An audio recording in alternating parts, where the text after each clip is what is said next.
주님께서 여러분과 함께 또한 사제의 영과 함께 마테오가 전한 거룩한 복음입니다.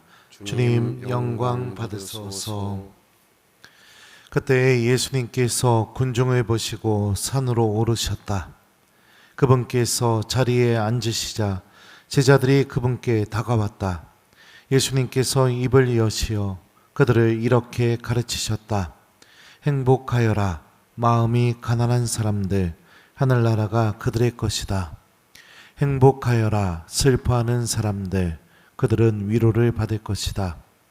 행복하여라. 온유한 사람들, 그들은 땅을 차지할 것이다. 행복하여라. 의로움에 줄이고 목마른 사람들, 그들은 흡족해질 것이다. 행복하여라. 자비로운 사람들, 그들은 자비를 입을 것이다. 행복하여라. 마음이 깨끗한 사람들, 그들은 하느님을 볼 것이다. 행복하여라. 평화를 이루는 사람들, 그들은 하느님의 자녀라 불릴 것이다. 행복하여라. 의로움 때문에 박해를 받는 사람들, 하늘나라가 그들의 것이다. 사람들이 나 때문에 너희를 모욕하고 박해하며 너희를 거슬러 거짓으로 온갖 사악한 말을 하면 너희는 행복하다. 기뻐하고 즐거워하여라. 너희가 하늘에서 받을 상이 크다. 주님의 말씀입니다. 그리스도님 찬미합니다. 오소서 성령님. 새로나게 하소서. 너희는 행복하다. 기뻐하고 즐거워하여라. 너희가 하늘에서 받을 상이 크다. 안녕하세요. 예, 날씨 추운데 잘 지내고 계셔요? 예, 그래요. 그 어떤 본당이 하나 있었는데 그 본당의 교우들은 대부분 노예 생활을 했습니다. 그 참 신기한 게 뭐냐면 밖에서는 노예의 삶을 사는데 본당 안에 오게 되면 어떤 삶을 살게 될까요? 한 형제 자매의 삶을 살게 되겠죠. 그런데 밖에서는 노예의 삶을 살면서 힘들고 너무 어려운데 성당에 모이게 되면은 교우들이 서로 어떻게 할까요? 1번 서로 위로해주고 힘을 불어넣어주고 함께 살 수 있게 해준다. 2번 그 안에서도 누가 더 잘났는가 싸움이 시작된다. 몇 번일까요? 예? 1번일 것 같죠. 그런데 그런 일이 벌어지지 않은 거예요. 밖에서 무시당하고 비천하고 천대받고 이러고 사니 이 성당 안에 오니까 서로 형제 자매라고 이렇게 부르니까 그 안에서 노예들끼리 누가 더 잘났는가 이런 경쟁이 일어나게 된 겁니다. 비싼 옷을 입고 와서 자랑을 하고 내가 잘 알고 있는 그런 신부님이나 수녀님 그 인맥을 들이대면서 내가 너보다 더 잘났다고 이런 일들이 벌어지기 시작한 거예요. 어떤 교회를 얘기해 주는 걸까요? 오늘 이 독서에 나오는 코린토 교회를 여러분들 제가 지금 쉽게 설명을 해준 겁니다. 이 독서에 보게 되면 바오로 사도는 코린토 신자들에게 뭐라고 얘기냐면 이렇게 얘기합니다. 형제 여러분, 여러분이 부르심 받았을 때를 생각해 보십시오. 속된 기준으로 보아 지혜로운 이가 많지 않았고 유력한 이도 많지 않았으며 가문이 좋은 사람들도 많지 않았습니다. 그런데 하느님께서는 지혜로운 자들을 부끄럽게 하시려고 이 세상에 어리석은 것을 선택하셨습니다. 그리고 하느님께서는 강한 것을 부끄럽게 하시려고 이 세상에 약한 것을 선택하셨습니다. 하느님께서는 있는 것을 무력하게 만드시려고 이 세상에 비천한 것, 천대받는 것, 곧 없는 것을 선택하셨습니다. 이렇게 얘기합니다. 여기서 보면요, 여러분들 어리석은 사람들, 어리석은 것, 이 독서에서요 얘기하는 거, 약한 것, 비천한 것, 천대받는 것, 없는 것, 누굴 가리킬까요? 코린토 교회 신자들을 가리키는 거예요. 노예니까. 무슨 지혜가 있겠습니까? 힘이 있겠습니까? 능력이 있겠습니까? 그죠? 근데 바오로가 얘기하는 말씀의 포인트가 뭐예요? 그런데 당신을 하느님께서 선택하셨다. 왜 선택하셨을까요? 지혜로운 사람들, 유력한 사람들, 강한 사람들, 이 사람들의 특징이 뭐냐? 믿음을 갖지 않는다. 자신들의 지혜, 자신들의 유능함, 자신들의 유력함, 이걸로 구원을 향해서 걸어나가는 게 아니라 구원과는 정반대의 파멸의 길로 걸어나가고 있다. 그것을 보여주는 표징이 바로 없는 것, 비천한 것, 무시당하고 천대받는 것, 바로 여러분이 하느님께로 걸어나가는 모습을 통해 하느님께서는 그들에게 구원의 빛이 어디 있는지를 드러내시는 도구로 여러분들을 쓰고 계시다. 이렇게 바오로가 얘기하는 겁니다. 다시 말하면 내가 주님께 부르심을 받았고 하느님의 자녀가 되면서 나에게 주어진 놀라운 은총들이 있습니다. 놀라운 은총들이요. 세례받았을 때 어떤 죄를 저지르든지 끊임없이 주님께서 용서해 주시는 은총이 우리와 함께 있습니다. 예수님의 속량을 통해 이루어진 구원의 은총도 우리와 함께 있습니다. 삶이 죽음으로 끝나는 것이 아니라 영원한 생명으로 이어지는 이 은총도 우리와 함께 있습니다. 그리고 우리가 세상살이를 하면서 믿음 때문에 어려움을 겪게 될 때마다 절망 속에서 하느님의 위로를 받고 희망을 얻을 수 있는 은총도 우리와 함께 있습니다.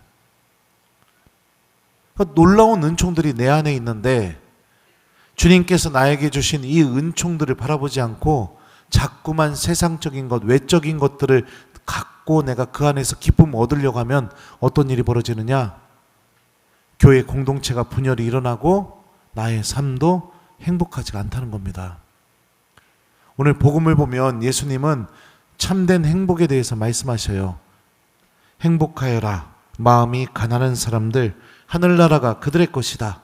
한 8개 쭉 얘기해 주시죠. 행복하여라. 슬퍼하는 사람들, 그들은 위로를 받을 것이다. 이 문장이요, 문법적으로 보면 조건법이 아닙니다.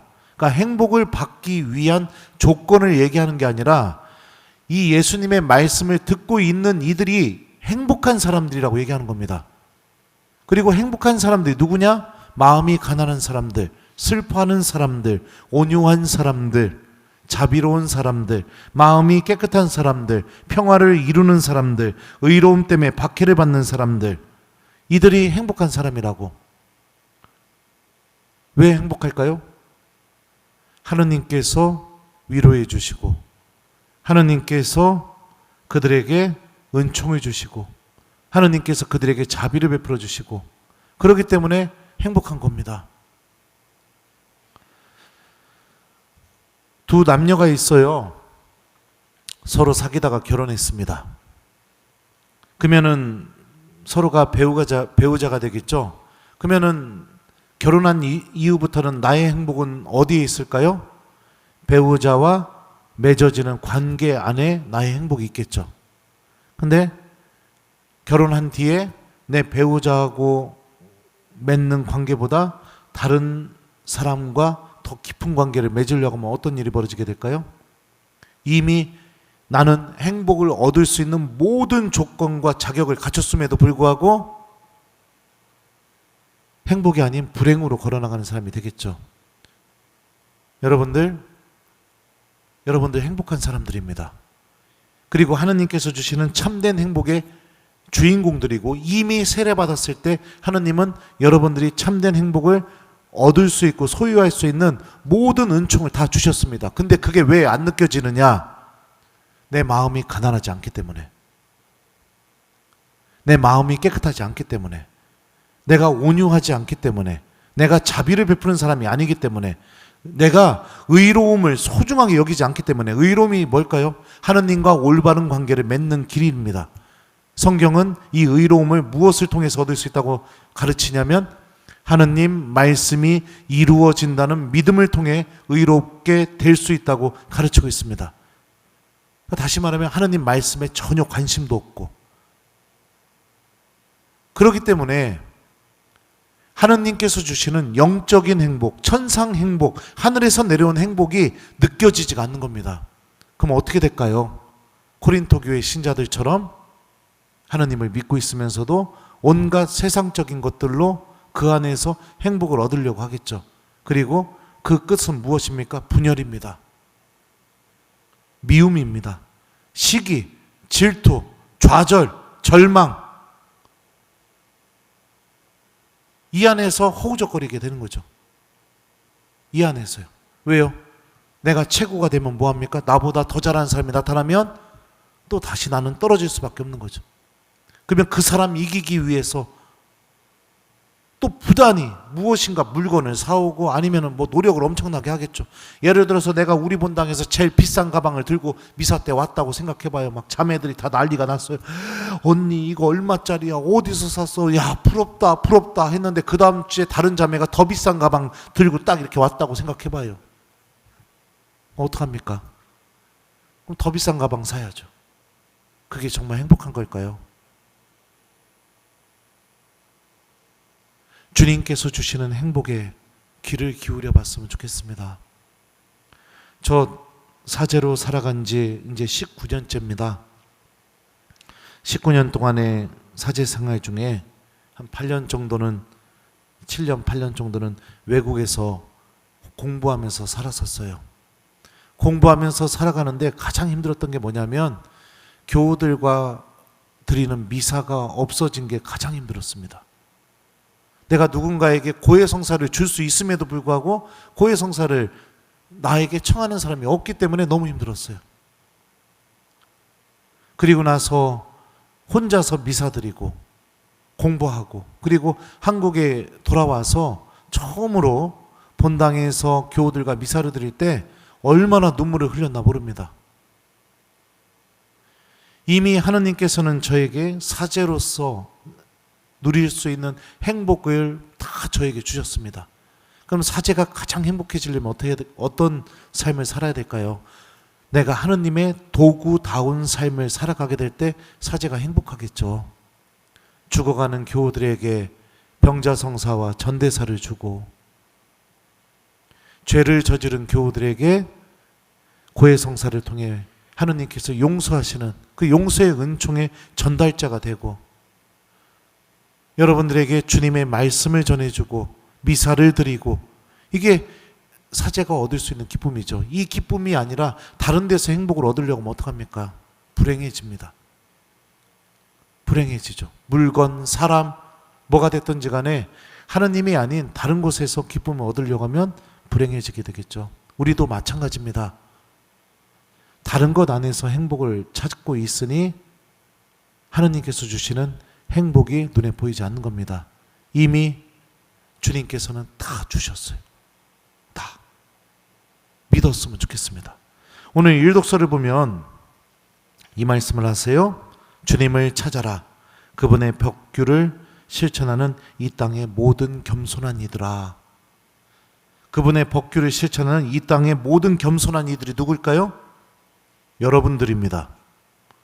하나님의 법규를 지키고 그리고 하느님을 나의 주님으로 모시면서 내가 그분의 종으로서 겸손하게 삶을 살아가고 있는 일반 보통 우리 모든 신자들, 그 신자들에게 오늘 일독서는 뭐라고 얘기하느냐?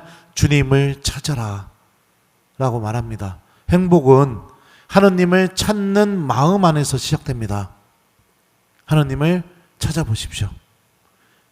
기도가 멈추었다면 여러분들 하느님의 행복을 얻기가 힘들어요. 만약에 내가 기도하지 않는 신앙인이고 주일 미사만 드리는 신앙인이라면 이번 한 주 기도를 시작해 보셨으면 좋겠습니다. 하느님의 말씀을 듣고 기억하고 실천하지 않으면 하느님의 행복을 얻기가 힘들어요. 만약에 내가 하느님 말씀과 아무 상관없이 사는 사람이라면 이번 한 주 주님의 말씀을 귀담아 듣고 실천하면서 살아봤으면 좋겠습니다. 예수님이 말씀하시죠. 행복하여라 마음이 가난한 사람들 하늘나라가 그들의 것이다. 하느님 나라를 차지하는 사람들은 마음이 가난한 사람들이라고 말씀하십니다. 마음이 가난한 게 뭘까요?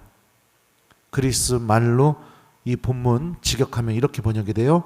영으로 가난한 사람들. 영으로 가난한 사람들. 가난이라는 단어는 내가 절대적으로 의존할 수밖에 없는 그런 상태를 의미합니다. 영적으로 가난한 상태. 그래서 하느님이 절대적으로 나에게 필요할 수밖에 없다는 것을 깨달은 상태. 나는 하느님의 용서도 필요하고 자비도 필요하고 구원도 필요하고 하느님의 은총도 필요한 거. 이것을 스스로 깨우친 상태. 그래서 하느님께 절대적으로 의존할 수밖에 없는 상태. 이게 마음이 가난한 상황이겠죠. 작년 이맘때 우리 중고등부 아이들 데리고 제가 이태리 성지순례 갔다 온 거 기억나세요? 네. 로마에 딱 도착하자마자 아이들이 태도가 확 바뀌었습니다. 왜 바뀌었을까요? 제가 하는 말 한마디 한마디를 얼마나 귀담아 듣고 신부님이 야 일로 가야 돼 하면 딴짓도 안 하고 막 저를 조조조 쫓아가지고 다닥다닥 붙어서 막. 왜 그랬을까요? 여기서 신부님이 잃어버리면 큰일 나니까. 이태리 말을 나는 못하니까. 여기서 재밌게 지내려면 신부님이 나는 절대적으로 필요한 사람이니까. 그죠? 신부님이 하는 말, 신부님이 뭐 하자고 하는 거 다 따라주고 귀담아서 막. 네. 아이들이 그렇게 합니다. 이게 여러분들 마음이 가난한 상태인 거예요. 우리들의 마음이 가난해졌으면 좋겠습니다. 내가 하느님이 절대적으로 필요한 사람이라는 걸 깨달았으면 좋겠습니다. 이걸 깨닫기 시작하게 될 때 하느님께서 주시는 참된 행복이 내 안에서 체험되기 시작할 겁니다. 그래서 이번 한 주 여러분들 다양하게 뭐 어떻게 삶을 살고 계시니까 예수님을 찾는 한 주, 나는 하느님의 은총과 구원이 절대적으로 필요한 사람이라는 걸 깨닫는 한 주, 이미 참된 행복의 모든 조건이 내 안에 다 들어있으니 하느님께서 나의 믿음 안에 넣어놓으신 참된 행복을 발견하는 그런 한 주를 보내봤으면 좋겠어요. 그래서 숙제는 다음 주 주일까지 오늘 복음 여러분들 이거 8개예요. 행복하여라 마음이 가난한 사람들 하늘나라가 그들의 것이다. 행복하여라 슬퍼하는 사람들 그들은 위로를 받을 것이다. 이렇게 하루에 한 가지씩 좀 골라서 읽고 예수님께서 주시는 행복을 좀 얻으려고 노력하는 한 주를 보내기. 그러니까 오늘 복음 말씀 다음 주 주일 전까지 한 번씩 좀 읽어보고 그 중에 마음에 드는 행복 선언을 내가 기억하면서 하루를 보내보기. 요거를 숙제로 드립니다. 여러분들 모두가 다 이미 참된 행복을 소유한 사람들입니다. 다른 것을 바라보면 내가 소유한 참된 행복은 보이지 않을 겁니다. 하나님을 찾고 하나님께 의지하면서 주님께서 주신 참된 행복을 발견하는 한 주를 보냈으면 좋겠습니다. 너희는 행복하다. 기뻐하고 즐거워하여라. 너희가 하늘에서 받을 상이 크다. 아멘.